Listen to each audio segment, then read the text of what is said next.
Boa noite a todos. É uma alegria ver vocês aqui. Sintam-se todos abraçados. Prometo que hoje eu serei mais sucinto do que na última vez. Serei mais breve possível. Da última vez a gente acabou estourando o tempo. Fui um pouco indisciplinado da última vez. Mas eu não sou palestrante, eu vou ter só uma conversa com vocês. Eu não acho que eu reúna em mim conhecimento bastante para ser nem talento, nem tão pouco talento para ser um palestrante. É mais uma conversa. E aí eu começo conversando e perguntando a vocês conhecem Jesus? É uma pergunta um tanto quanto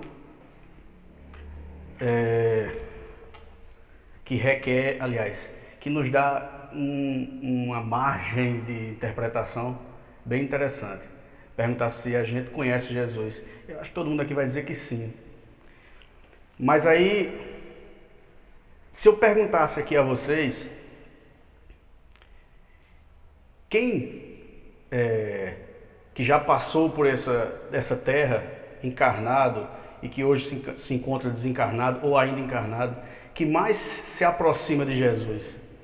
E aí vocês com certeza iriam me citar muitos nomes, Chico Xavier, Francisco de Assis, Madre Teresa de Calcutá, enfim, vários e vários nomes que nós acreditamos se aproximar mais de Jesus. Mas acreditem no que eu vou dizer a vocês. Por mais venerados que sejam esses irmãos espirituais, por mais elevados que sejam esses irmãos espirituais, que todos nós admiramos, amamos, gostamos, aprendemos a respeitar e até alguns a tentar seguir seus passos, por mais elevados que possam parecer esses irmãos, não se compara com Cristo Jesus. Não há como mensurar, seria até uma falta de caridade nossa comparar qualquer um desses irmãos que nós conhecemos na história mundial com Jesus. Jesus é muito, mas muito, mas muito superior a qualquer um desses, a qualquer um de nós. Jesus é tão grande que fica difícil até de mensurar. É uma coisa que foge ao nosso sentido. Nos falta o sentido para tentar ainda entender a magnitude do Espírito chamado Jesus. No livro A Caminho da Luz, de Emmanuel, livro o qual eu me baseei para fazer essa conversa com vocês, livro de Emmanuel, psicografia de Chico Xavier, eu vou ler aqui um pequeno trecho onde Emmanuel descreve Jesus. E vejam o quão interessante e impressionante é essa descrição do Jesus que Emmanuel nos dá. Ele fala o seguinte, capítulo 1 do livro, no item O Divino Escultor. Sim, ele havia vencido todos os pavores das energias desencadeadas com as suas legiões de trabalhadores divinos. Lançou o escombro da sua misericórdia sobre o bloco de matéria informe que a sabedoria do Pai deslocara do sol para suas mãos augustas e compassivas. Ele está falando da Terra, do planeta. Operou a escultura geológica do orbe terreno, talhando a escola abençoada e grandiosa, na qual o seu coração haveria de expandir-se em amor, claridade e justiça. Com os seus exércitos de trabalhadores devotados, estatuiu os regulamentos dos fenômenos físicos da Terra, organizando-lhe o equilíbrio futuro na base dos corpos simples da matéria, cuja unidade substancial os espectroscópios terrenos puderam identificar por toda a parte no universo galáxico. Organizou o cenário da vida, criando sob as vistas de Deus o indispensável à existência dos seres do porvir. fez a pressão atmosférica adequada ao homem, antecipando-se ao seu nascimento no mundo, no curso dos milênios. Estabeleceu os grandes centros de força da ionosfera e da estratosfera, onde se harmonizam os fenômenos elétricos da existência planetária. E edificou as usinas de ozônio a 40 e 60 quilômetros de altitude, para que filtrassem convenientemente os raios solares, manipulando-lhes a composição precisa à manutenção da vida organizada no orbe. Definiu todas as linhas de progresso da humanidade futura, engendrando a harmonia de todas as forças físicas que presidem ao ciclo das atividades planetárias. Meus irmãos, todo esse linguajar um tanto quanto complicado quer dizer o seguinte: o planeta foi moldado por Jesus. O planeta foi tirado o nosso planeta Terra, ele foi tirado de um pedacinho da massa do Sol e entregue a Jesus para que ele moldasse o planeta. Vocês têm ideia do que é isso? É por isso que eu digo, não há como comparar nenhum espírito que já passou por essa terra com Jesus. Foi Jesus quem moldou isso aqui, juntamente com sua equipe de espíritos angélicos do seu igualzinho a ele, do seu nível evolutivo. Foi Jesus quem moldou cada coisinha do planeta. Foi ele que pegou essa massa, esse pedaço da massa do Sol e organizou. Organizou de tal forma que se pudesse existir aqui a vida que há hoje. Então Jesus é muito maior do que tudo isso, inclusive maior que o próprio planeta. Isso é... A primeira vez que eu li isso, eu confesso que foi um impacto para mim. Porque só com a doutrina espírita, só a doutrina espírita que nos traz esse tipo de informação. De que Jesus é quem moldou todo o planeta. É lógico que a ciência dos homens não vai enfim, nem tão cedo a ciência dos homens vai aceitar uma coisa dessa. Que foi Jesus quem moldou o planeta. O planeta cabe na mão do Cristo.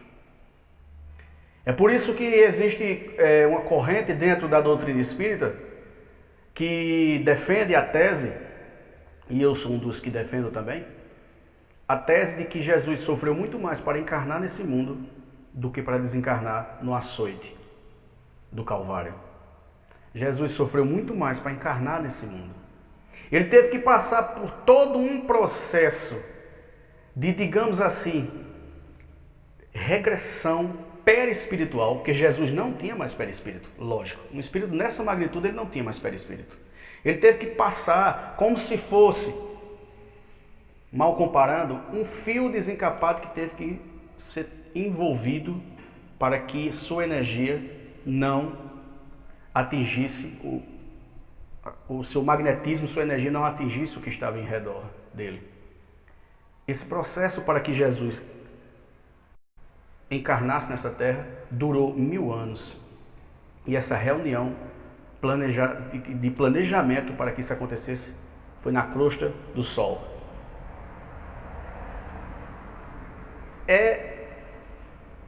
Repito, seria uma falta de caridade com todos esses espíritos venerantes comparados a Jesus.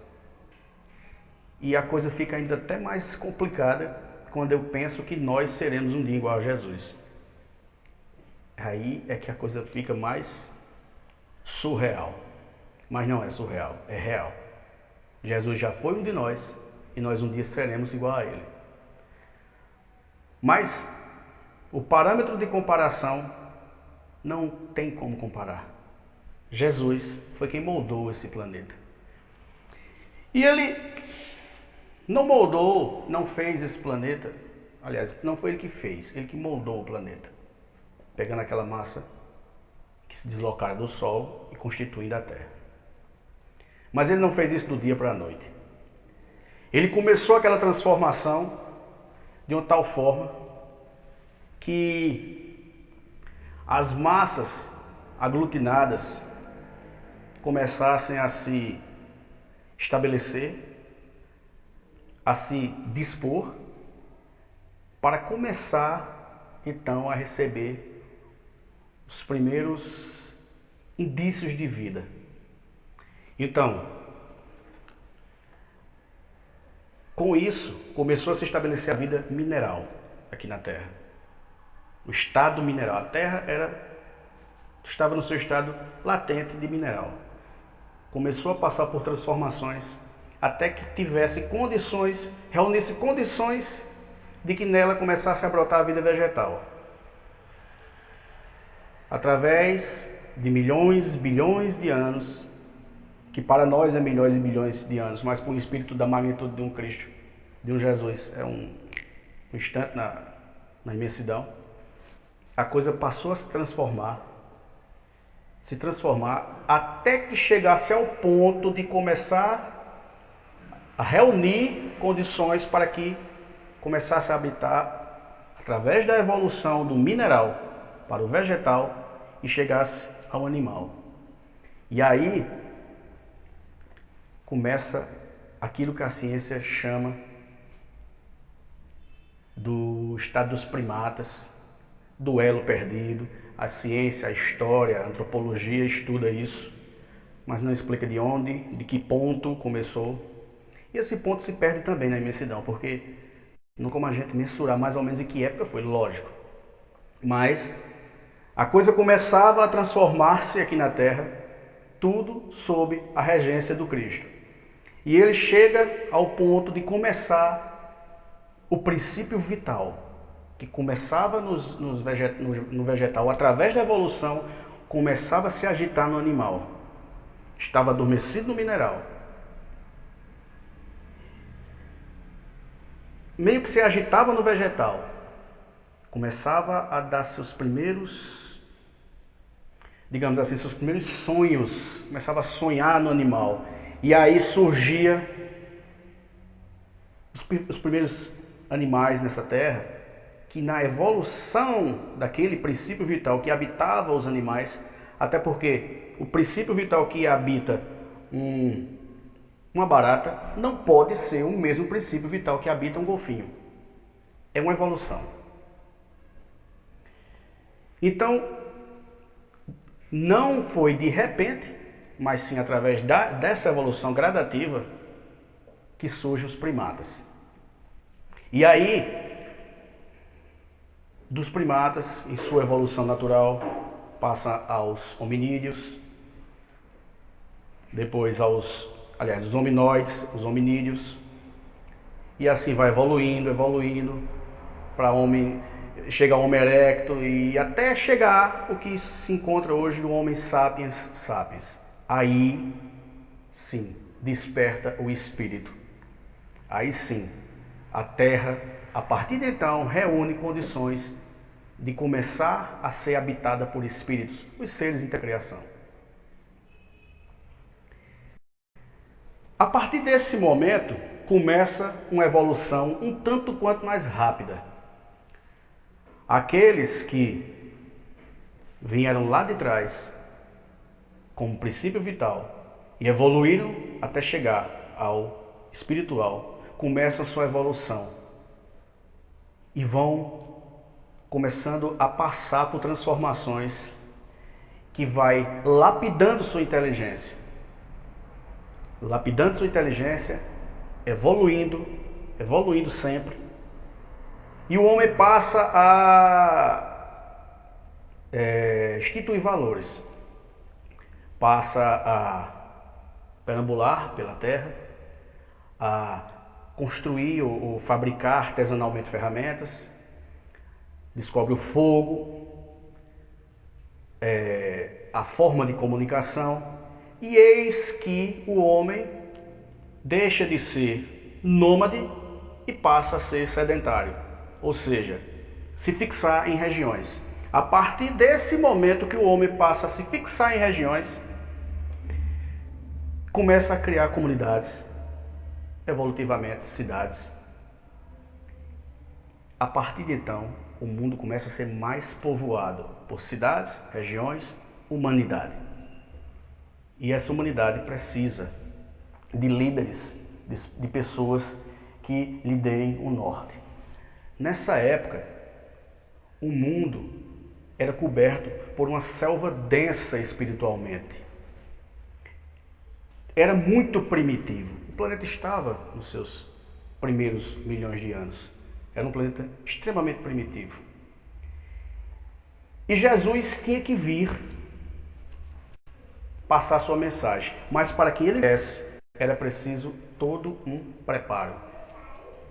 Era preciso toda uma preparação do planeta para que quando ele viesse as pessoas entendessem. Aqueles espíritos que ali estivessem entendessem. E o primeiro, nós podemos citar vários grandes nomes, mas eu separei apenas alguns. Para ser mais preciso, 4. O primeiro deles veio 1500 anos antes da vinda do Cristo. O primeiro a chegar aqui com essa missão de começar a abrir a mata densa espiritual que o planeta se encontrava foi Moisés.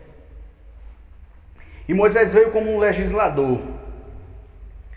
Moisés veio como aquele que ia atribuir caráter divino à sua mensagem. Aquele que ia receber os 10 mandamentos. Aquele que ia ter muito trabalho para colocar na cabeça daquelas pessoas, primeiro ponto, o monoteísmo, um Deus único. Tinha que ter muito pulso firme para lidar com um povo que tinha sido, durante muito tempo, escravizado no Egito. E ele veio para liderar o povo hebreu. E ele veio para legislar. E ele veio para ter aquele olhar disciplinador, para implantar um Deus que castiga, um Deus que se vinga, um Deus que se magoa, um Deus que impõe respeito, porque era necessário naquela época que ele viesse dessa forma. Ele estava vindo para preparar o caminho do Cristo. O mundo não estava preparado ainda para Jesus. Tinha que ser Moisés. E Moisés, com esse seu olhar austero, disciplinador, ele foi começando a burilar as mentes, a trabalhar os espíritos, a evoluir aquele povo, ajudar na evolução daquela que era a humanidade reconhecida naquela época. E ele começava a traçar, a trilhar. E ele começava a abrir a mata densa, a abrir a estrada para que o Cristo passasse, para que Jesus viesse.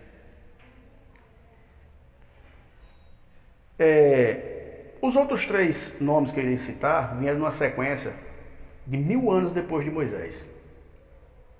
Nos últimos 500 anos antes da vida do Cristo, da vinda do Cristo, é que o mundo se transformou radicalmente. Primeiro encarna na China um cidadão chamado Confúcio.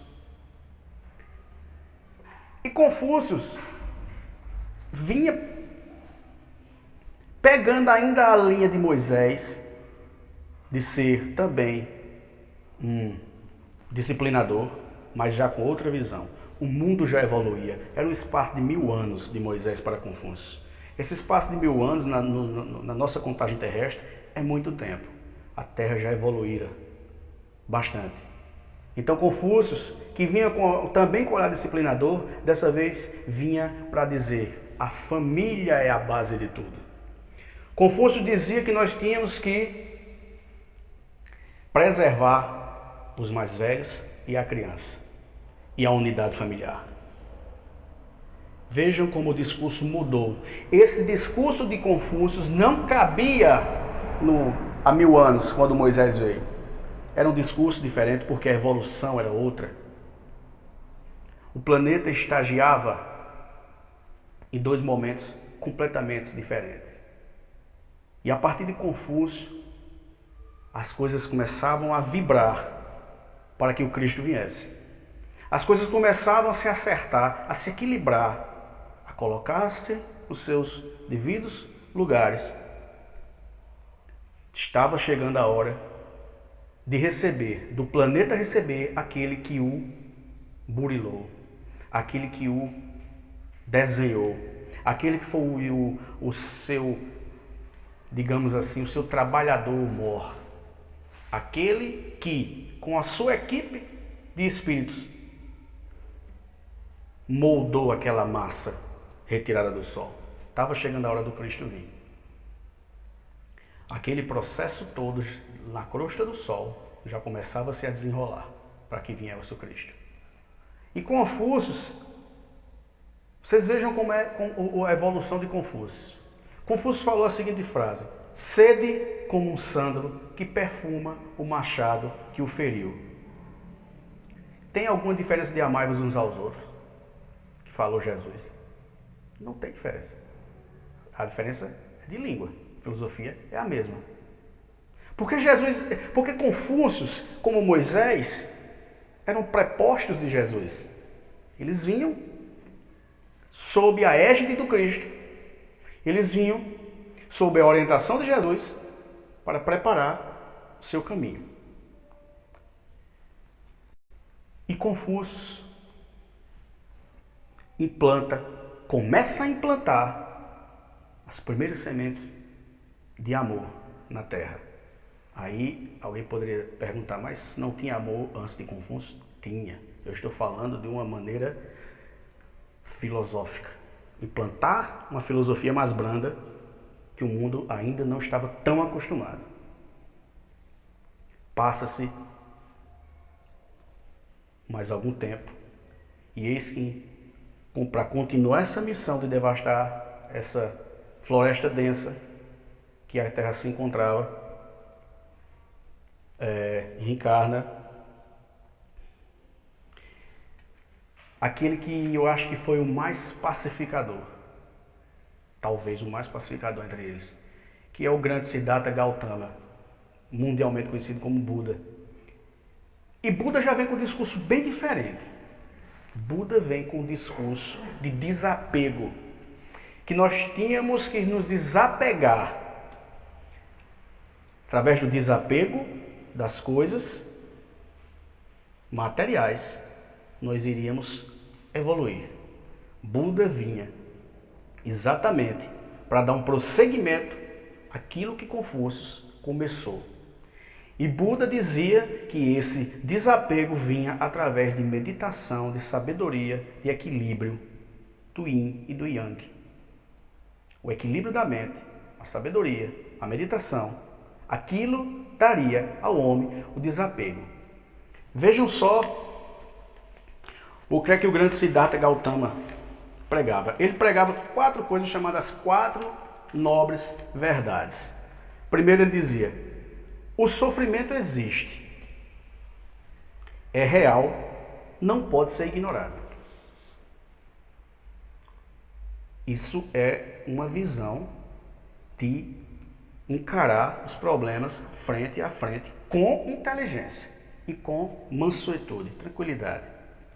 Imagine essa mensagem de Buda na época de Moisés. Não teria como isso. A evolução era outra. As mentes eram outras. As mentalidades eram outras.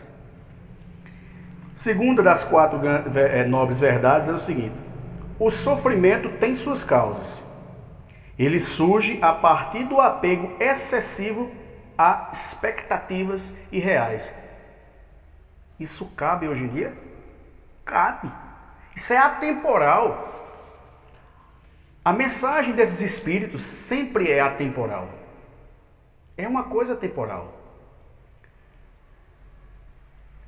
Aí se poderia dizer, não, mas o olho por olho, dente por dente, que Moisés pregava, não é atemporal. Moisés não pregou só isso. Moisés pregou disciplina, e disciplina é atemporal. Ou vocês acham, ou será que passou pela cabeça de algum de nós que na espiritualidade não há disciplina? Há disciplina. Há hierarquia na espiritualidade. Senão não haveria evolução. Notem bem como as coisas se encaixam, como as coisas se completam, como as coisas se entrelaçam para um objetivo único, a evolução. Então Buda dizia isso, falava muito do sofrimento e do desapego. A quarta Aliás, eu estou na terceira. A terceira grande das 4 nobres verdades, ele dizia: é possível eliminar essas causas, eliminando o apego. É isso que o Espiritismo diz, ou não é isso? Devemos nos desapegar das coisas que nos atrapalham. Devemos nos distanciar do vício e nos aproximar da virtude. Buda já dizia isso, de uma maneira subtendida, mas dizia, da maneira dele, como era para ser dito. E a quarta, nessas 4 grandes verdades que ele pregava, ele dizia: se existe um caminho para eliminá-lo. O caminho era sabedoria, ética e disciplina mental. A Terra passava, neste momento, por uma evolução grandiosa. Era um momento épico, mas ainda não era o grande momento. Mas já se aproximava. Acredito eu que os anjos guardiões desse planeta já estavam todos preparados para a vinda do Cristo. Buda era a representação, a personificação desse preparo. O Buda representou mais um preposto do Cristo, mais um degrau para que o Cristo viesse. Preparava-se a grande vinda, mas ainda faltava, acredito eu, a cereja do bolo antes da vinda do Cristo. Faltava aquele que vinha concatenar as ideias dos 3, e ele tinha que nascer ou encarnar numa região que fosse propícia para que o pensamento fluísse, para que uma região que fosse considerada na época a região do pensamento, a região da inteligência, o país propício, poderíamos dizer tecnologicamente para a época, e o país do pensamento. Ele tinha que encarnar ali. Mesmo aquele país sendo tão evoluído para a época, tendo uma filosofia tão evoluída para a época, não entendeu a mensagem desse grande 4º homem nessa evolução, desse grande 4º preposto do Cristo, que era Sócrates, na Grécia. A Grécia, apesar de estar bem mais evoluída do que esses outros, evoluída no campo do pensamento. A Grécia, que tinha já suas academias que nós chamamos hoje de universidade. A Grécia, que já estudava os astros, a oratória, e entre outras técnicas, mesmo assim não entendeu e não foi capaz de absorver o tamanho da mensagem de Sócrates. A Grécia ainda não foi capaz de entender que Sócrates concatenava tudo aquilo em uma ideia mais enxuta antes que o Cristo viesse. Para falar de Sócrates, eu vou recorrer a Emmanuel. Ele dá a descrição perfeita do papel de Sócrates antes da vinda do Cristo. Sócrates veio para, digamos assim, burilar, dar passar aquele lustramóveis na coisa. Ele veio para terminar de varrer o caminho para que o Cristo adentrasse essa terra. E vejam o que é que Emmanuel diz da história de Sócrates, bem resumidamente. De todas as grandes figuras daqueles tempos longínquos, somos compelidos a destacar a grandiosa figura de Sócrates na Atenas antiga. Superior a Anaxágoras, seu mestre, como também imperfeitamente interpretado pelos seus 3 discípulos mais famosos. O grande filósofo está aureolado pelas mais divinas claridades espirituais no curso de todos os séculos planetários. Sua existência, em algumas circunstâncias, aproxima-se da exemplificação do próprio Cristo. Vejam que responsabilidade. Ele, em alguns momentos de sua mensagem, ele se aproxima da mensagem do próprio Cristo. E prossegue Emmanuel. Sua palavra confunde todos os espíritos mesquinhos da época e faz desabrochar florações novas de sentimento e cultura na alma sedenta da mocidade. Sócrates pregava para a juventude, essencialmente. Por isso que ele foi condenado. Ele foi acusado de perverter os jovens. Parece com alguém isso? Parece. Parece com Cristo. Crucificado porque era um agitador da época. Ou não era? Cristo foi crucificado porque vinha com uma boa nova. Porque a filosofia dele era diferente. E porque ele estava sendo aceito. E ele mexia com o poder na época.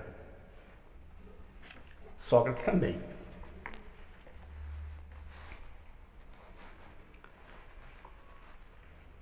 Nas praças públicas, ensina à infância e à juventude o formoso ideal da fraternidade e da prática do bem, lançando as sementes generosas da solidariedade dos pósteros. Mas Atenas, como cérebro do mundo de então, apesar do seu vasto progresso, não consegue suportar a lição avançada do grande mensageiro de Jesus. Sócrates é acusado de perverter os jovens atenienses, incitando-lhes o veneno da liberdade nos corações. Preso e humilhado, seu espírito generoso não se acovarda diante das provas rudes que lhe extravasam do cálice de amarguras. Consciente da missão que trazia, recusa fugir do próprio cárcere, cujas portas se lhe abrem às ocultas pela generosidade de alguns juízes. Para quem não sabe, essa passagemzinha aí é que Sócrates teve, digamos assim, sua fuga facilitada. E ele não quis, ele disse, não, eu não vou fugir, não sou culpado.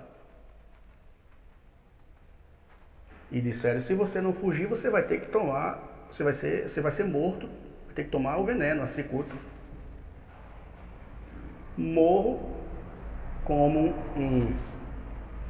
uma pessoa honesta, mas não assino embaixo há uma culpa que eu não tenho. Se eu fugir, eu estaria assinando embaixo. Foi o que ele pensou. Isso é muita evolução espiritual, até para hoje. Preso e humilhado, o seu espírito generoso não se acovarda diante das provas rudes que lhe extravasam do cálice de amargura. Isso é muito forte. Mas vamos prosseguir. Os enviados do plano invisível cercam-lhe o coração magnânimo e esclarecido nas horas mais ásperas e agudas da provação. E quando a esposa Xantipa assoma as grades da prisão para comunicar-lhe a nefanda condenação à morte pela cicuta, ei-la exclamando no auge da angústia e desesperação: Sócrates, Sócrates, os juízes te condenarão à morte. Que tem isso? Responde resignadamente o filósofo. Eles também estão condenados pela natureza. Mas essa condenação injusta soluça ainda a desolada esposa. E ele a esclarece com um olhar de paciência e de carinho. E quererias que ela fosse justa? Senhor do seu valoroso e resignado heroísmo, Sócrates abandona a terra, alçando-se de novo aos páramos constelados, onde o aguardava a bênção de Jesus. Vejam a importância de Jesus nesse contexto de mundo que nós temos. Primeiro, Jesus recebe em suas mãos a massa disforme, saída do Sol e que ele molda e transforma no planeta. Ele é quem determina até as camadas de ozônio que irão proteger a Terra dos raios do Sol. Isso não sou eu que digo, é Emmanuel que fala. Depois, com a evolução dos mundos, do mundo, da Terra, era necessário que Jesus viesse para deixar a sua mensagem. Mas a Terra teve que aguardar para aquele espírito de tão grande evolução espiritual viesse aqui à Terra. A literatura espírita diz que, em um determinado momento, diz que se Jesus tentasse adentrar esse planeta, sem esse preparo de 1000 anos, a Terra teria explodido. Tamanha a carga energética desse espírito. Tamanha a evolução desse espírito.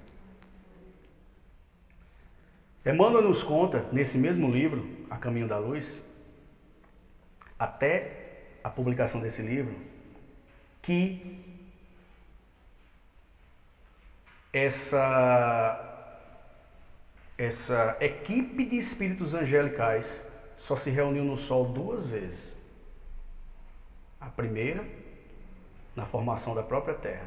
A segunda, para preparar a vinda do Cristo. E a terceira, nós acreditamos que já aconteceu, que é no momento em que o planeta passa a evoluir de provas e expiações para regeneração. O planeta está claramente passando para o estágio de regeneração. E aí, muitos poderiam perguntar, como é que o planeta está evoluindo se nós vemos tanta coisa negativa acontecendo, tantos crimes hediondos, coisas que não víamos antes? É simples.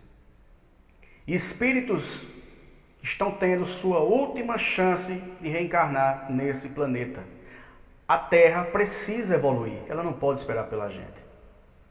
Ou se evolui agora, ou a Terra segue seu caminho e esses espíritos vão reencarnar em outro planeta de igual nível evolutivo. O que acontece é que esses espíritos não entenderam a sua missão, não entenderam a chance que lhes está sendo dada. Por isso, tanta atrocidade no mundo. Mas, acreditem, logo, logo, as coisas vão mudar. Eu assisti há poucos dias um documentário de Chico Xavier, documentário assisti eu e minha esposa em casa. Como é o nome do documentário? A Data Limite. Eu aconselho vocês a assistir, está no YouTube. Procure A Data Limite. A Data Limite. Espetacular. É um documentário novo. E que foram entrevistados espíritas, ufólogos, e pegaram palavras de Chico em vídeo e em áudio. E Chico disse, é taxativo, a partir de 2019 começa a grande evolução da Terra. A partir de 2019 nós vamos ver grande evolução no campo científico-tecnológico. E, pasmem os senhores, ou não pasmem, porque nós somos espíritas e devemos acreditar no que eu vou falar agora. A partir de 2019, ele não diz a data certa, a data correta, está se aproximando a época do contato extraterrestre ser divulgado para o mundo. Já tem país, nação que vai gerenciar tudo isso. Esse contato extraterrestre vem para desmascarar ou pôr por terra todo um conceito religioso, arcaico, que existe hoje na nossa sociedade. Quando eu digo nossa, não digo Brasil, digo mundo.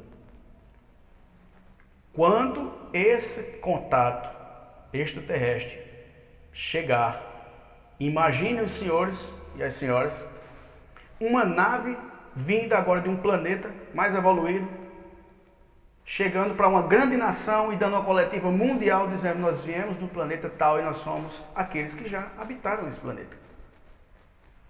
Acredita-se de uma vez por todas na reencarnação ou vai nem que se suicidar. Isso é a palavra de Chico Xavier. A partir de 2000, eu não estou aqui dizendo, nem Chico falou que 2019 se prepare, viu? Quando for 4h30 da tarde, dia 13 de junho, vai baixar uma nave aqui. Não estou falando isso não. Eu estou falando que ele, por isso que o nome do documentário é Data Limite, que ele fala que a partir de 2019 o planeta vai passar por um boom tecnológico. Ora, hoje em dia nós já temos o que temos. Nos anos 30, 40, quando André Luiz começou a psicografar seus primeiros livros, já vou terminar, viu? Quando André Luiz começou a psicografar seus primeiros livros através da mediunidade de Chico Xavier, ele já falava de uma tecnologia que existia no nosso lar, que aqui ainda não há. Ele falava de equipamentos de comunicação semelhantes à TV, que a TV de plasma chega a ser obsoleta, que é o holograma, que a gente só vê em desenho e filme de ficção. André Luiz já citava isso. André Luiz citou a AIDS 30 anos antes. Há 50 anos atrás, será que algum de nós aqui acreditaria que você ia apertar um aparelho e ia mudar o canal da TV? Há 100 anos atrás, acreditaríamos em TV? Se nós acreditamos que na casa do meu pai há muitas moradas, por que não acreditar que os planetas são habitados? A ciência acabou de provar. Há água em Marte, não é isso? Foi em Marte que encontraram água? Pois é. Já tem nordestino querendo se mudar para lá.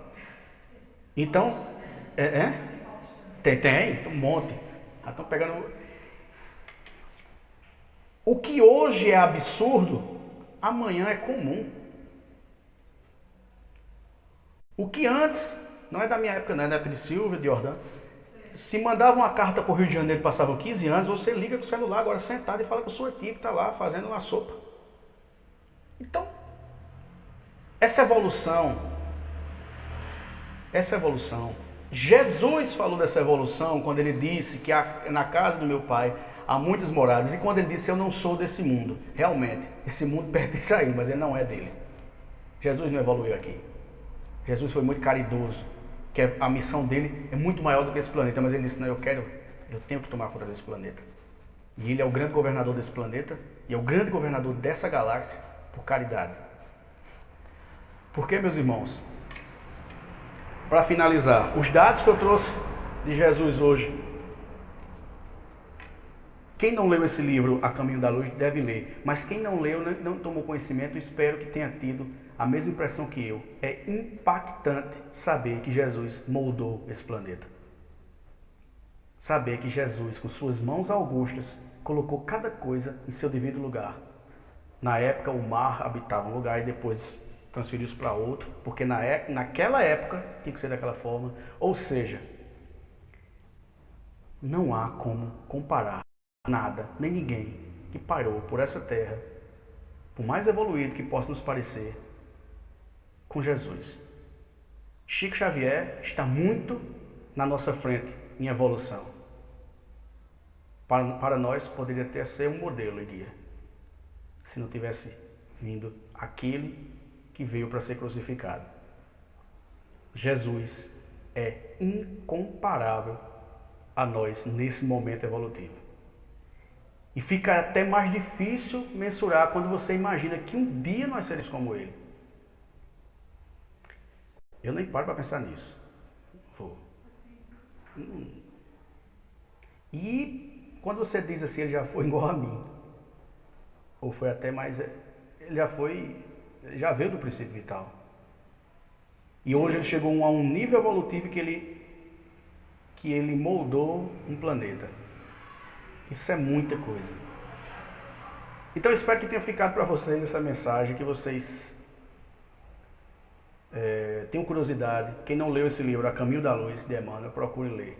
É um livro fininho, aqui ó, livro fininho, pequeno, mas bem revelador. Emmanuel aborda desde o primitivo ao evolutivo. É uma coisa impressionante. E aí, meus irmãos, eu termino perguntando a vocês, depois de todas essas conversas, vocês conhecem Jesus? Muito obrigado a todos.